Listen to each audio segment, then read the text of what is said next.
ideological politics. All of these things, we were trying to tell a story. Oh my God, they're so stupid, dude. Oh my God. Wow. This is worse than I thought. I don't know how content-y it is, but Pod Save America interviewed the people responsible for Kamala Harris, and it's apparently maddening. Yeah. Welcome to Pod Save America. I'm Dan Pfeiffer. By the way, speaking of which, I will be hosting Pod Save America tomorrow. So it's actually good to see this conversation take place. Yeah, I forgot to mention that. Yeah, a lot is going on, okay? A lot is going on in the Hasanabi universe, and I just often forget. I listened to it this morning, and they get progressively angrier. We have a special show for you today. I am here in Washington, D.C., where I'm about to sit down. the main show with chat. the leadership of the Harris-Walz campaign for their first interview about what happened in the election. Last week, Michael Tyler, who's the communications director for the campaign, called me. Thanks for that. Yeah, the president was really ending. He knew going into election day. And it's Jen O'Malley Dillon, consultant on all of it. Thank you for doing this. Very much appreciate you having this conversation with us here on Pod Save America. Just a level set, Jen, and I'll start with you. How did you feel going into Election Day? And at what point did you have a sense that things were beginning to break Trump's way? Was there a county result, something about the turnout? Like, was there a moment when you sort of understood that how it was going to end? Well, the truth is that we really thought this was a very close race. We talked about the entire time we saw it as a margin of error race, almost the entire time the vice president was in the race. And we knew we had to have strong turnout on Election Day.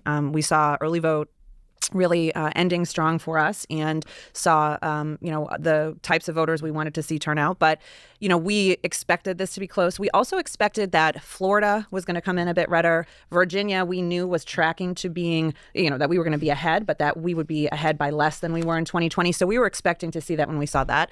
We also did anticipate that the night would go relatively long because some of these states would take longer to come in. But I think it was, really after polls closed, there was nothing that we saw throughout the day. There was nothing that we saw that told us there was overwhelming turnout or anything out of complete expectations on Trump's side. But it really took us into the hours of, polls closed. Comments, an entire team talking over 90 minutes and not one good answer to a single question. This is actually worse than I thought. Actually, we did really, really good. It was like super hard. The long and short of it is none of these people should ever run a national campaign again. It's like listening to corporate marketing department. They don't actually get customers/votes. There's such a huge disconnect. Pod Save America is in a unique intersection because they are directly tapped into Democratic establishment. They were a part of the Democratic establishment under the Obama era, and they have immediate access to the people that run these campaigns. But they are an independent media operation, which means they get comments, which means that their audience is not directly MSNBC watchers. Okay, sort by new on your video. They're pouring honey on you. What do you mean? Which video? Oh, the older video that I did with Pod Save America from before the election. Welcome to Pod Save. Wait, I do want to see that actually. Is it here? Oh, here. Winning those voters. Dude, if you go back and watch this video, it is so different. Bro was spitting straight facts and no one in the Democratic Party was listening. Hassan is right. I'm a Democrat at 41. The campaign is making me sad. They keep moving right. Dude nailed what happened this week. Yeah, they're pouring honey on the goat because I was right. I have my disagreements with Hassan, but he was right about the bro vote. Aged like fine wine. Hassan was right. Aged very well, Hassan. Sounds like Hassan was right. Trump won the Gen Z vote. They should have had this dude in their campaign. All his criticisms that were even before the election turned out to be the exact reasons why the Dems lost the election. Vindicated once again. Permanently. Closing for us to know for sure that things were not. We should be watching the Democratic Party. Tightening. They were tight, but they weren't tightening in the direction we needed them to be. And is that just because Trump's turnout was so high? Well, honestly, I think it's a little bit mixed. I mean, we saw certainly Trump turnout high in early vote. We really believe that to be mode shifting, and that's what I think it was. I think we also saw turnout was as expected in rural areas. Like, we didn't see anything that said, like maybe we saw in 16 or even in 20 that he had more turnout than we had anticipated. And our analytics really was quite close, much closer than it had been in 20 and in 16. But I do think we saw some lighter turnout in some of the areas we had hoped, but difference of a point here or there, which obviously in a close race makes a huge difference. And then I think we saw a little bit of a drop in support in a few areas for us. So that ultimately, I think, is why we weren't able to close the gap. It wasn't so much that what we were seeing in the battlegrounds was out of expectation or that he had some hidden turnout we hadn't picked up on. David, when you say it was a margin of error race, you need a high turnout, what did your polls tell you where the race was heading into Election Day? Well, Dan, you and I talked prior to the election, and just to rewind, I think when Kamala Harris became the nominee, she was behind. We kind of climbed back. Yeah, this is the craziest part of this is that the new information, where the is it, that shows that the Kamala Harris internal numbers also never showed that she was beating Trump. It is a bit of a shocker, for the record. This is actually a shocker. Harris campaign aide saying that internal polling never had her ahead of Trump is a shocker. Why is it a shocker? Because they didn't even change their campaign strategy. And they acted like they were throwing up LeBron numbers, dude. It's crazy. Like they were throwing on purpose. Like what was going on? It's nuts, especially when they were like, yeah, it's looking bad. And then we just got to keep moving right. And even post debate, we still had ourselves down, in the battleground states, but very close. And so I think by the end, it was a jump ball race. And I think we needed some things to break our way. Maybe Trump's election day turnout would underperform. Our election day turnout would, either be at level or overperform. And, we'd win more of the people who decided in the last 3 or 4 days. I think our data and the New York Times data and other public data suggested we did have some progress with undecideds at late October. So it was a dead heat race. But, at the end of the day, the political atmosphere was pretty brutal. And that's not an excuse. You had right track, wrong track, I think 28-72, about 70% of the country saying they were angry and dissatisfied. Yeah, and we saw that. We saw that, just like I constantly mentioned. Remember, this was a thing that I mentioned all the time. And the campaign was like, we got to move directly we got to directly move towards Joe Biden, but then only try to outflank him by going more to the right. We saw and did nothing. We saw and sometimes even did worse than nothing. We saw that. And we did the worst possible thing you could do. You had Trump's approval rating on his first term, frustratingly high, 48-51, depending on the state. Obviously, the incumbent president's approval rating around 38-41, depending on the state. And, I think the economy and inflation still driving a lot of votes. So I think given that we had a challenging political environment, the fact that we got the race to dead heat was positive, but boy, it was slow moving. And I think we were focused on 7 states. That's our windshield into the world, the battleground states. But, what we saw on election day was, New Jersey and California and Connecticut and New York, massive shifts. So I think where Kamala Harris campaigned, we were able to keep the tide down a little bit, but it ended up being a pretty strong, tailwind for Donald Trump. And I think it's worth reminding everybody, we saw in 22, even though that was a pretty decent Democratic year, we saw these shifts. We saw them in 20, we saw them in 16. Trump specifically, but Republicans generally. Please, man, be honest. The biggest mistake Harris made was saying the only difference between Biden, she would have 1 Republican in the government. She should have said 2. You're right.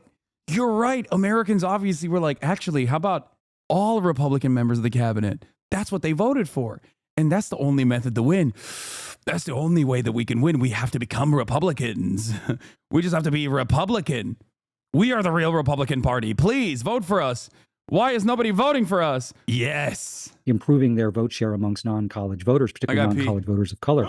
And this was a surprising race because Kamala Harris actually did, I think, better with senior voters than I think a lot of people would have thought. So margin of error race where we inherited a deficit, we got it to even, but the thing never moved. So to Jen's point, I think we were hopeful. I don't know how optimistic we were, but we thought, okay, this is tied. And if a couple of things break our way, and listen, I'm naive in this way. I just thought at the end of the day, particularly because Trump did not close well, I thought Kamala Harris closed well.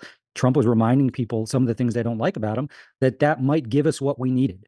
But at the end of the day, I think the political atmosphere, the desire for change, all those fundamentals that you've spent a lot of time talking about really presented huge challenges for us. So, we got there, but we didn't get the breaks we needed on election day. How deep was the hole that she had to climb out of? Well, Jen, I think, listen, there was the Biden-Trump 1.0, which is obviously pretty catastrophic in terms of where the race stood. When we got in, my recollection is some of that snapped back, but, we were behind. I think it surprised people because there was these public polls that came out in late September, early October, showing us with leads that we never saw. It was just basically a race that in the battlegrounds was 46-47, 47-48. So that's not where we started. We started behind. She was able to climb out. I think even after the debate, we might have gained, 0.51. It wasn't a race that moved a lot. And so I think when you think about our own internal analytics, if you have Wisconsin at 47-47 or Pennsylvania 48-47 Trump, let's say, which I think is where we had it at the end, you've got to have undecided break your way more than your opponents. And you've got to get a little benefit from turnout, which we weren't able to do. Obviously, the defining event of this race was the candidate switch. And every decision you guys had to make, everything you had to do was defined also by the compressed calendar in which you were operating in. Quentin, you were there when that switch happened. How were you able, there was a 1 month period between the debate and when the president actually dropped out. obviously it seemed like dropping out could be a possibility. Were you able to do any thinking or planning in that 1 month period about what a race with the vice president would look like? Or did you have to sort of start cold on that first day, the moment you got the call or the statement went out?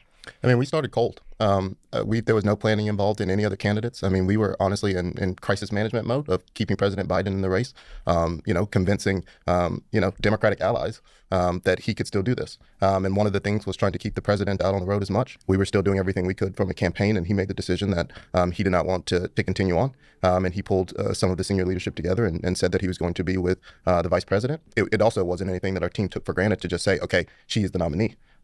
We knew that there was still a situation where we had to shore up delegates, and that's where we started from. And then after that point, that is when we began to say, okay, how can we define her?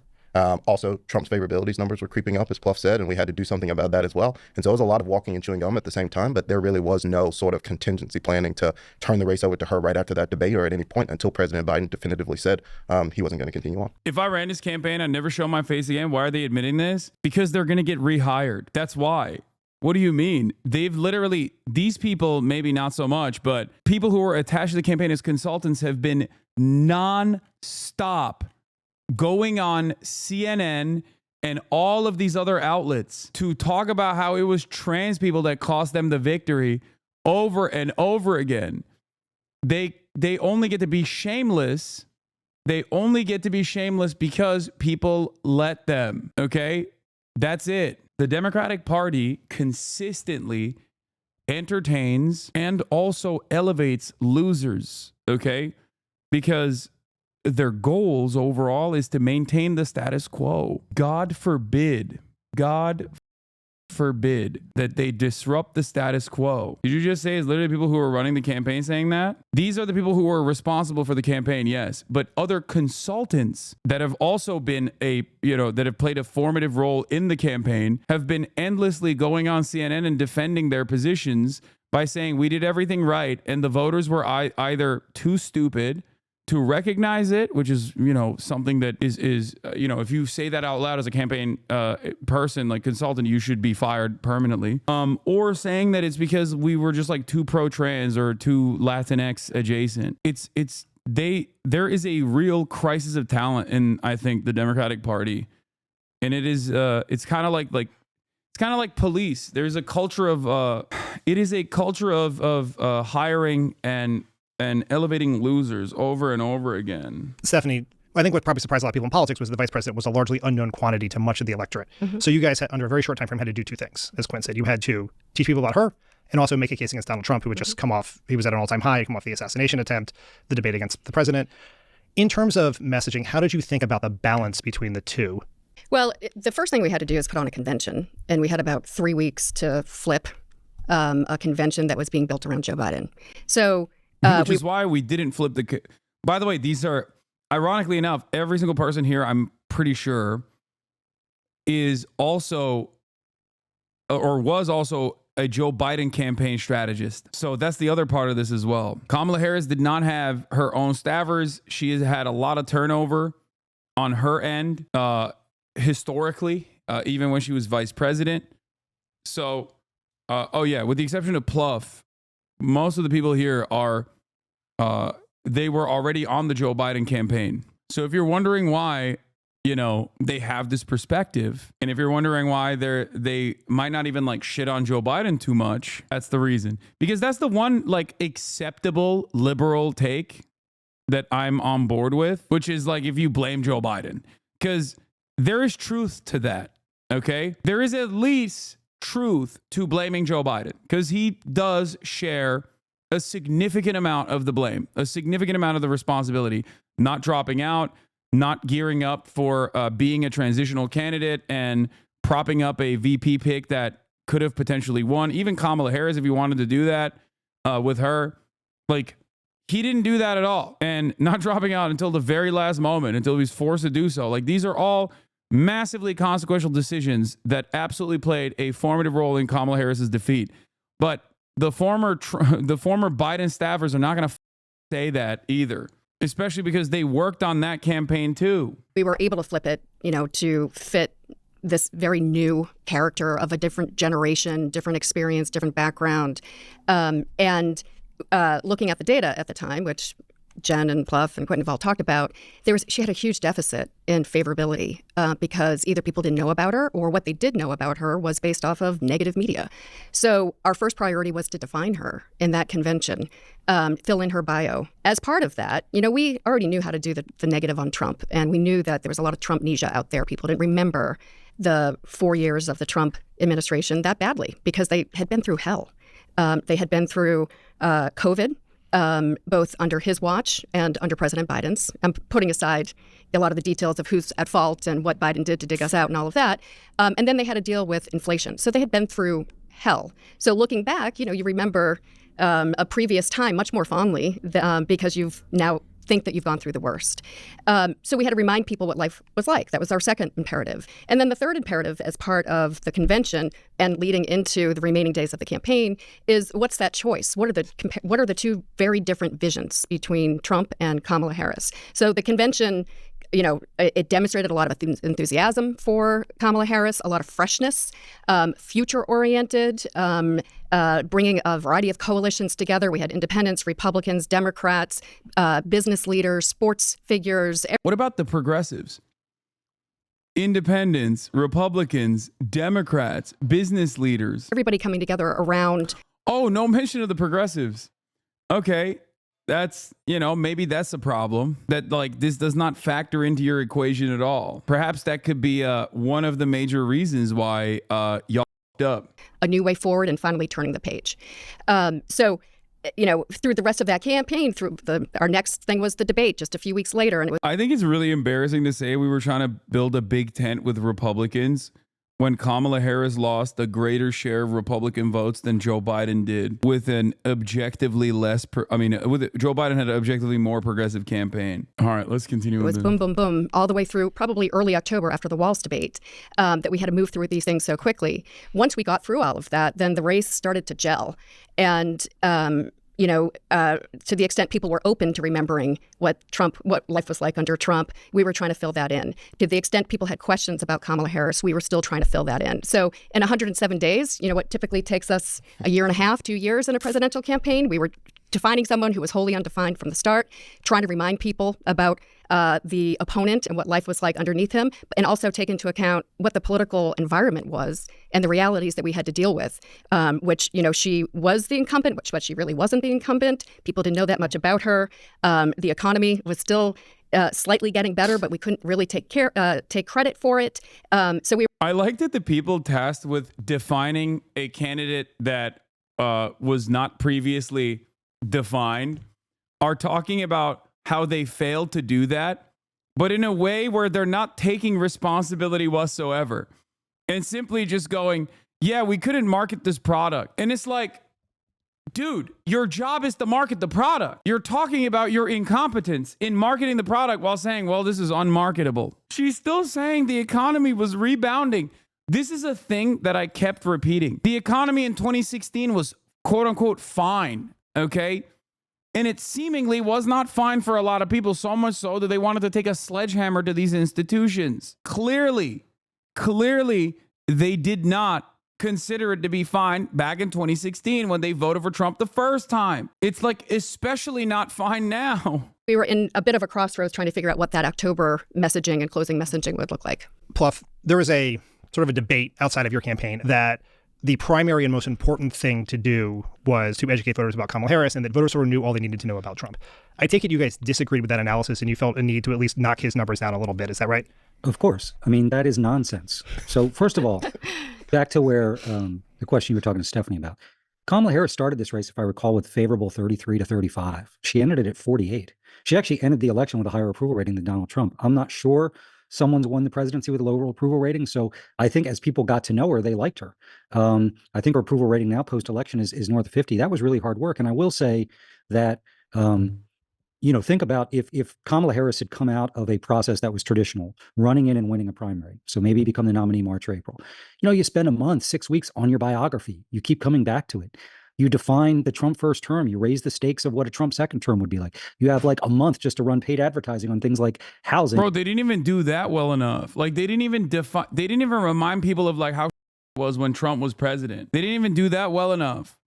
They did a horrible job at that. Oh my God, dude. They're going to run Kamala again. I swear to God. I swear to God, bro. It is so... Whew. In your tax cut. So this is where there was a price to be paid for the short campaign. And you can't even say 107 days, because to Quentin's point, some of that was spent shoring up the Democratic nomination. Then you really have to have said everything you want to say by the time people start voting early. So we had a little more than 2 months to do bio, contrast on the economy, on healthcare, raising the stakes of Trump. So yes, when you have a race where you've got the current incumbent president with approval ratings of, let's say, 38 to 40, never in history have we had this before, at least since, I guess, Grover Cleveland. So once you have a former president running where 48 to 51% of the people approve of his first term, and people are dissatisfied with the direction of the country, you have to raise the stakes of what a second term would be like. So I think for us, we spent much more time trying to raise the stakes of the second term than re-arbitrating the first, because voters just weren't open to that. So that's why pointing out, his tariff and what that would mean in terms of a huge sales tax for the American people.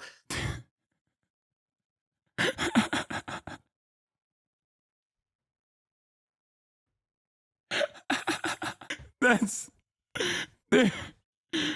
Chatter. I don't know how to respond to you, Chatter. That's so funny. Yeah, maybe they've missed a few social cues this election. The fact that he's more unhinged. He wants unchecked power. Project 2025 ended up being about as popular as the Ebola virus. Question. So we did a lot of good work there. And now, of course, the son of a bitch lied about it, and he's hiring everybody who authored it. Project 2025 is going to be the Trump administration agenda, as we pointed out. So we had to do that. So if we had just run a race solely on Kamala Harris positives, though we did a lot of that, on what Kamala Harris wants to do on the economy, we did a lot of that. It's worth reminding your listeners who live in California, or New York, or Alabama, or Florida, you're not experiencing the presidential race as it's experienced in Pennsylvania, Michigan, North Carolina. We spent a lot of time, she spent a lot of time driving a core economic message. But in our view, that was not enough. When you've got someone whose first term was judged favorably enough by enough people to give him the election, and people are dissatisfied about where you are now, and you're part of that administration, you have to basically raise the stakes. And for us, it was on the economy. It was on the fact that all the people who stood in his way last time were warning us about him. It was about Project 2025. It was about abortion. And, I think we did a good job of that based on our data, but we had to stay on that. So I think that is an incredibly faulty reading, that what we should have done is just lift up Kamala Harris. We clearly did. Her favorability rating increased by, I believe, 15 points. If you look at who do you trust more to look out for people like your family, who do you think is going to fight for the middle class? Huge progress for Kamala Harris. Even on crime and immigration, we were able to make double-digit progress. So we were very focused on lifting her up. But to win a race like this, given the political atmospherics, which were quite challenging, we had to raise the risk of a Trump second term. Jen, you guys are obviously operating in a very, very tough political environment. Incumbent president, very low approval ratings, as Paul mentioned, wrong track, right track, approval of the economy, all very challenging. Also, in at least the public polling, huge desire for change, right? Frustration with the status quo. Not just that's here in the United States, but we've seen that across the world since COVID.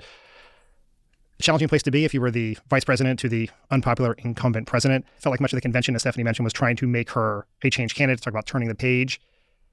So can you talk a little about how you tried to do that and whether you think she could or should have done more to distance herself from President Biden? Something that I think, as evidenced by the answer on The View, she was at least personally uncomfortable with. Well, yeah, look, first of all, I think people, when they vote for president, want to vote about the future.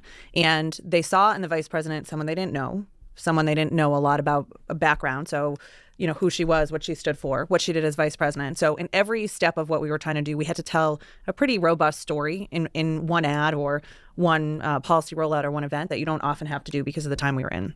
But I do think... Yeah, and what they arrived at was, I'm a small business. My mother is a small business. I love small businesses because my mother was one. Also, I prosecuted transnational gangs. I have joy when I think about transnational gangs. My favorite thing to think about is transnational gangs and the joy I have prosecuting them. And also the joy I have when I think about small businesses in the opportunity economy. How could this have failed, guys? I don't understand. This was the greatest campaign message of all time. I love the border wall. The border wall is great, actually. I've decided the border wall is great after calling everyone that defended the border wall a racist for 8 years. I also want to drill. Drill, baby, drill. Every concession that the Democrats made read as just simple hypocrisy. That's it. Every concession that they made read as simple hypocrisy, that the Democrats were trying to just say, oops, we got caught lying. We actually like these things. These things were good. We were just lying when we said they're bad. So why the does that matter? I think that we really focused from the get-go on how she was different than everyone else, different than Joe Biden, different than Donald Trump. And at the end of the day, the choice was her versus Donald Trump. And at the same time, she was very clear that she was a new generation of leadership, but it wasn't just like a statement. It was, here's what I need to focus on. Her first policy announcements were economic, talking about housing, talking about lowering costs, understanding that people really didn't feel like things were progressing in the way that they wanted to, a la the right track, wrong track data, but how she brought her own point of view to thinking about housing, sandwich generation. That was probably her biggest applause line, one of the best testing things that we did. That wasn't a poll tested, let's work on this poll, this data to tell us this is the right issue we should go talk about. That was about her life and also understanding what people in the country were really needing. Oh. Bro, these people are, I think these people just are bad. That's it. And it's not like the Republicans are good or have better people. They're just less bad, I guess. And only because Trump reads as more authentic than Kamala Harris does. And these people will never understand why. Saying Kamala Harris is trying to make it seem like Kamala Harris was a unique orator. Oh, she came up with a sandwich generation all on her own because that's her real experience. That's dog, dude. She had to make up for her lack of charisma with good policies, and they're not going to talk about the policies anyway. So why are you acting like a thing that people genuinely did not see as though it was the reality? Like people saw her as a political people saw her as this charismatic political figure that was talking about her genuine experiences in a way that translated to broader acceptance. So I think that in a 107-day race, it is very difficult to do all the things you would normally do in a year and a half, 2 years. But I think wherever we had an opportunity, the vice president did put her own stamp on this and did it in a deeper way than I think probably we got the kind of full breadth of coverage on it. Of course, when you have an administration that a lot of progress has been made and you're part of that progress, it's complicated when you're asked questions. For so many people that talk about how closely they're tracking the data or how closely they're tracking, even messages. I wonder if they were closely tracking the messages around Gaza. Was that a consideration at all? I doubt it. Questions in certain ways, but at the end of the day, I think she really, every time she turned, talked to a voter, every time she was out on the stump, she really leaned into her own vision. But the headwinds were tough. I will also, though, add, of course, we lost. So I'm not here to say that didn't happen. We would much rather not have that happen. But where she campaigned, we did way better than the rest of the country. And Donald Trump did worse, to the point that you were just talking about with Pluff. That idea that people have just a well-constructed, already baked-in idea about Trump and they don't need to learn anymore is just complete fallacy. His numbers are stronger today than they have ever been. Yeah. And that was critical for us. And we also believe this race was not just about Kamala Harris. It was Kamala Harris versus Donald Trump. And we had to set that choice and that frame up. And I think that we were able to, anywhere we campaigned in all 7 of these states, where Donald Trump, by the way, campaigned too. He did worse and we did better. And we did make real progress against these national headwinds. If in every other state but the battlegrounds, there was a negative 8-point shift to the right, in the battlegrounds, there was only 3. So we needed it to be better than that. And perhaps if we had more time, we could have done that. But I think that's fundamental, that when people learned more about her, understood what she stood for, where she came from, and what her vision was, they responded well to that. And they responded in a favorable way, especially in contrast. Wow. We lost by less in states where we campaigned, as opposed to losing even harder in states where we didn't campaign. Brilliant. Yeah, listen, we suck shit and we lost across the board and we're dog shit. We're awful. You see, we could have lost by 20, but we simply lost by 14. And that in and of itself is a victory. Got it. To, a point of view that Donald Trump will be worse. And I think that's playing out right now. And Dan, on the Biden question, we, of course, got that everywhere we went. And we knew what the data was. We knew we had to show her as her own person and point to the future and not try to rehash the past. But she also felt that she was part of the administration. And unless we said something like, well, I would have handled the border completely differently, we were never going to satisfy anybody. So we did talk about things like she's a different generation. Most of her career is from outside of Washington, not inside Washington. So she knows a lot of the best ideas are from across the country. Her career has been about reaching across the aisle, finding common sense ways to get things done. It's not been based in ideological politics. All of these things, we were trying to tell a story. Oh my God, they're so stupid, dude. Oh my God. Oh my God. Wow. This is worse than I thought. I sometimes also fall into the same trappings that I urge chatters not to fall into and assume that like a person in a position of power is at least knowledgeable or somewhat more knowledgeable than myself or more intelligent. I tell you guys all the time, like, you know, some of these congresspersons are dumb as right? But we tend to forget how stupid the average person in DC might be because they're, you know, wearing suits and they're speaking in a professional cadence and yet I'm in awe at how resilient the stupidity is overall. She said, "Oh, look at all of our successes of showcasing Kamala Harris as like outside of the DC bubble." How did she present that? By saying common sense solutions across the country. I mean, this is so unimaginably arrogant and so silly and so wrong. Wow. Americans love common sense solutions, sir. You don't understand. That's why she said it. It's like they love bipartisanship. That's what we need to do. That's why that's why the candidate that has never actually even remotely broached bipartisanship defeated our bipartisanship candidate. Because Americans love bipartisanship. And give the impression that she was different without pointing to a specific issue. Can I ask this, why not a specific issue? Is it something she was unwilling to do? You weren't even feel disingenuous, or because she felt like she was part of the administration. So why should she look back and cherry pick some things that she would have done differently when she was part of it? And she had tremendous loyalty to President Biden. And you know, if we had said, just imagine this. You've been on plenty of campaigns. Imagine if we said, well, we would have taken this approach on the border. Imagine the round of stories coming out after that of people saying, well, yeah, good. Yeah, that would have been good. That would have separated you in the eyes of the electorate from the unpopular guy that you were replacing. That's called good media, not bad media. Ooh, drama. Why is Kamala Harris separating herself from Joe Biden? That's a story that benefits the campaign.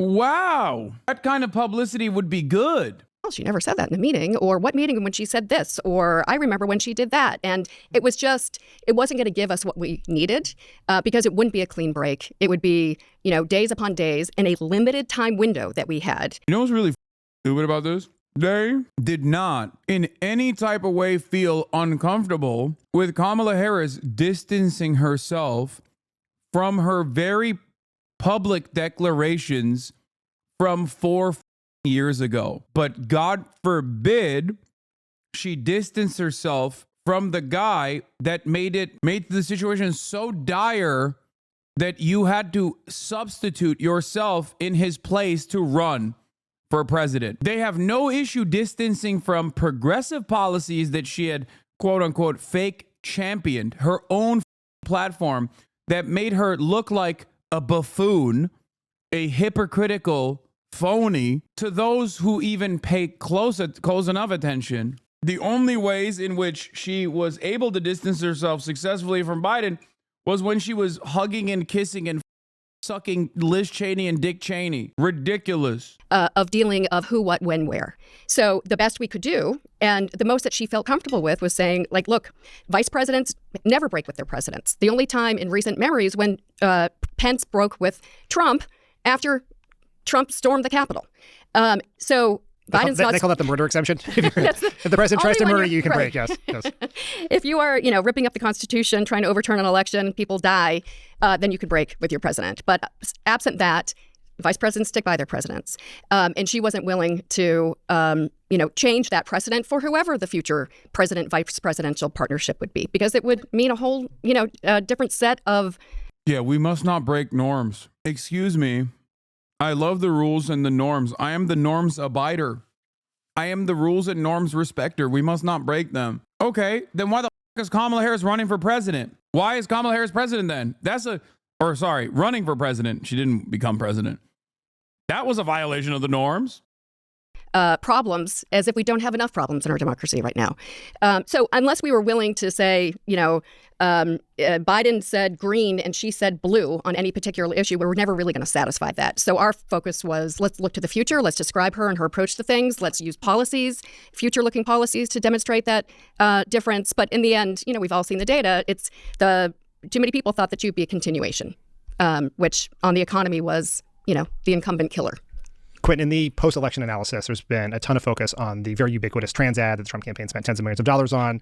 There have been sort of two strains of thought of this. One, the sense that her position and the Democratic Party position on trans-related issues were one of the reasons. There's nothing funnier than talking about the economy being the incumbent killer when, Mexico is right there, dude. Mexico is literally right there. AMLO was an old, doddering man, but he was very well liked. Part of the reason why he was very well liked, aside from his daily live stream broadcast that completely defeated any kind of stranglehold that corporate-backed mainstream media in Mexico could have, was the welfare expansion policies that he implemented. AMLO, as the doddering old man who believes in duendes, wood elves, was able to successfully transition power from his hands into Claudia Sheinbaum. Not just a woman, not just any woman, but he presented her as his successor, but a Jewish woman in a country that's 98% Catholic. How did that happen? I guess maybe the wood elves are real and they made it happen. It's right there. You can just point directly to what is going on as a successful strategy. Now, it would be very funny if someone were to say Mexico is simply more woke than the United States of America. Between the U.S. and Mexico, they are more woke on women's rights, at least when it comes to abortion, unconditionally offering support for abortion. There are places in America that are worse than Mexico now on abortion. That part is real. Having said that, however, it has some of the highest rates of femicide on the planet. What are we talking about? Perhaps there was some other reasons. That's why we lost, but also real questions about why the campaign decided not to respond to the ad. Specifically, my understanding from reporting, at least, is that you guys tested a bunch of responses and they didn't work. Just tell me your thinking there and what role you think that ad and those issues actually played in the race. Yeah, I think it's important to put everything into context. We've very well established the time frame.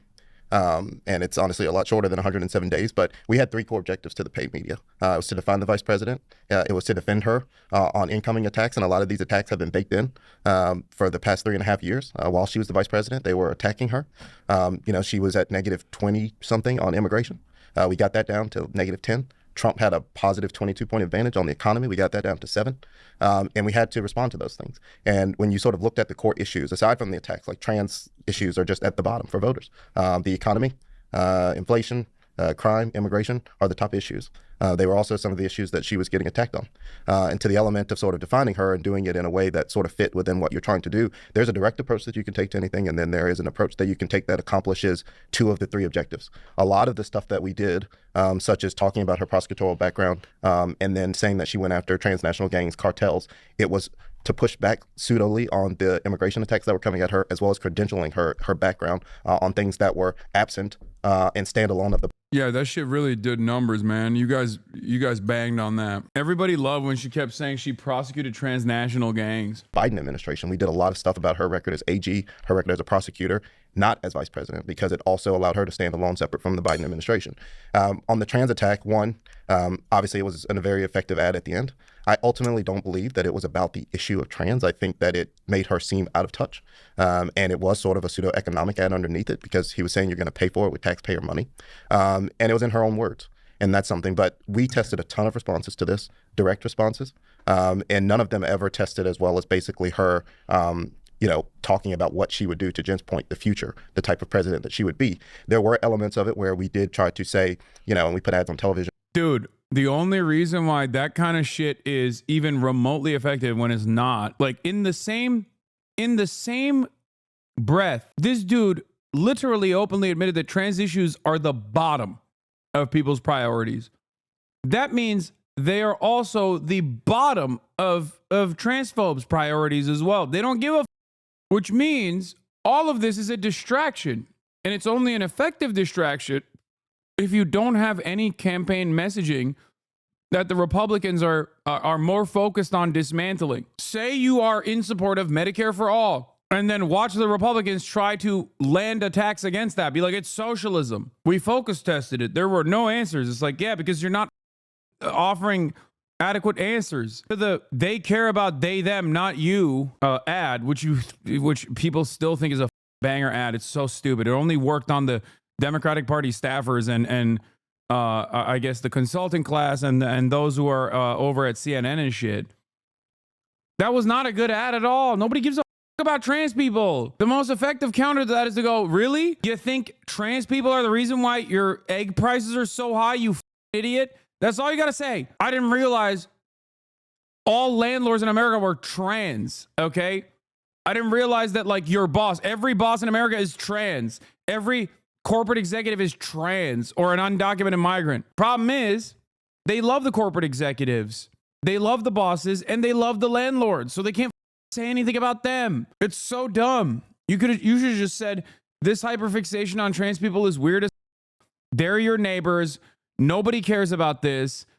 They are not the reason why your rent is going up. They're not the reason why the price of a carton of milk is so goddamn high. But they didn't do that. And also, that alone doesn't work unless that messaging alone doesn't work unless you also have like positive policies that you can point to that directly respond to people's material circumstances. That deflection is successful as long as you also have other policies. That deflection wouldn't even matter. You wouldn't even need to do that deflection if the Republicans were too busy running against the positions that you are pointing to, that you are going to do, like they did with the price gouging, which was a demonstrable failure for the Republicans. And yet they stopped hammering that point. Kamala Harris could have gone up there and been like, dude, look, listen. Tens of millions of Americans turned around and were like, oh, we're going to deport 20 million people. As long as it lowers the price of eggs, I'm in. Okay? Some people didn't believe it. Some people believed it. Some people were hateful about it, and they definitely wanted it, and they voted for it. But most people were just like, it's the price of eggs. It's the price of bread. It's the price of milk. It's the price of my treats. Wages and wage growth did not outpace inflation. That's it. That's simply it. That's the point. That's the only point that matters. And Republicans were like, yeah, we're gonna lower the price of all of the goods by deporting 20 million migrants. So they were like, okay, I'm on board. Kamala Harris, on the other side, could have literally turned around and been like, oh, you want the price of eggs lowered? I'm jailing the Walton family. Which message would resonate better with voters? I'm not saying she should do this. I'm not even saying that would actually lower the price of eggs. It would probably lower the price of a lot of shit. But my point is, Americans didn't give a f at that point. Okay, they didn't give a shit about what Kamala Harris was going to do in an effort to lower the price of eggs. Okay, yeah. Mexico also recently just renewed price control measures as well as of November 11th. Claudia Sheinbaum said on Monday that she would renew an agreement with food producers and retailers to keep the price set of basic groceries affordable for consumers. The measure had been rolled out by her predecessor, former President Andrés Manuel López Obrador, in 2022, as inflation was as high as it has been in 2 decades. We want prices to come down for consumers, especially for those who don't have much. Sheinbaum, who took office at the beginning of October, said in her morning press conference. The new accord will be signed on Wednesday or Thursday. López Obrador, Sheinbaum's mentor, launched the price controls in collaboration with the private sector on a set of groceries, including corn tortillas, rice, soap, tomatoes, and toilet paper. Lo and behold, especially the working poor in Mexico treat AMLO like a goddamn deity, dude. They love him. I know that there's a lot of resistance libs and shit like that in Mexico, but, you know, the numbers on the boards, look at his approval rating, look at her approval rating, look at the numbers that she won by. People do not forget. There are people who voted for Trump because they thought that they would get stimmy checks, okay? People don't forget the last time that the government actually did something right by them. I don't think you guys understand. Yeah, her approval rating is 74% right now. AMLO peak was 84%. Another example of this is China. People always get mad, but like Harvard studied the Chinese attitudes towards the government and were shocked by the results. Like, these guys are not in the pocket of China. They're not invested in making a pro-China pro-China message at all. Chinese government approval ratings are consistently 90 plus. And it makes sense when you think about it. If you in your lifetime saw a relatively like an agrarian society go from that to having like tier 1 cities pop up left and right, with like 20 million plus people, you're going to be like, this is the greatest. I love this. Oh my God, we've become a dominant force on the planet.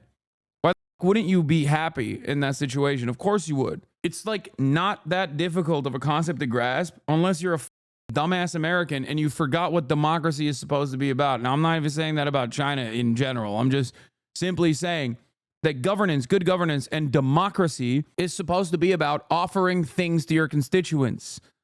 Okay? The greatest example I can also point to that you're seeing cycle after cycle is the black vote. Why is it that the black voting bloc has consistently been more pro-Democrat the older they get, more liberal the older they get? Their voting patterns show that the black voting bloc is significantly more pro-Democratic Party the older they get.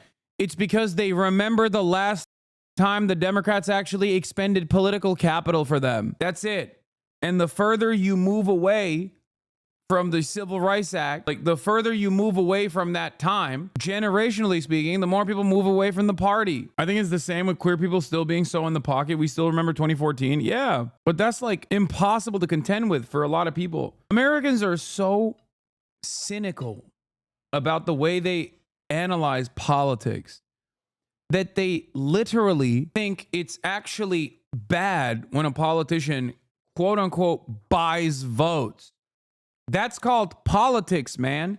That's called doing right by your constituents. What do you mean buying votes? I've said this for years. It's like we are so lost in the sauce, so overcome with the expectation that politicians are never supposed to do right by you, that when they actually are entertaining the notion of offering you something, people think, oh, it's cynical. They just want to buy votes. Oh, you mean be a democracy? That's what you mean. I can't believe that they're not simply in the pocket of corporations and their interests.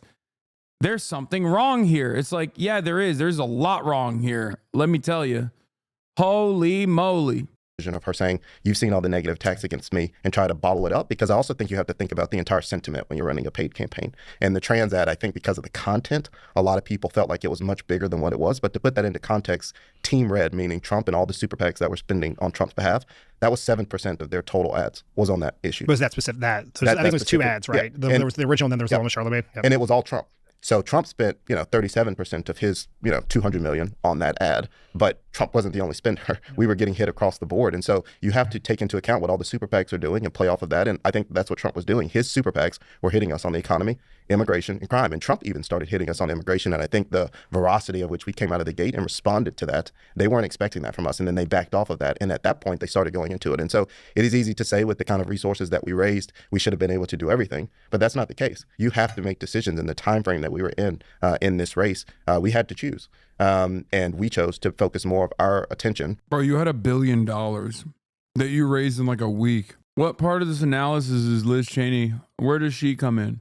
I can't watch the rest of this, man. I can't even entertain this shit. It's so ass.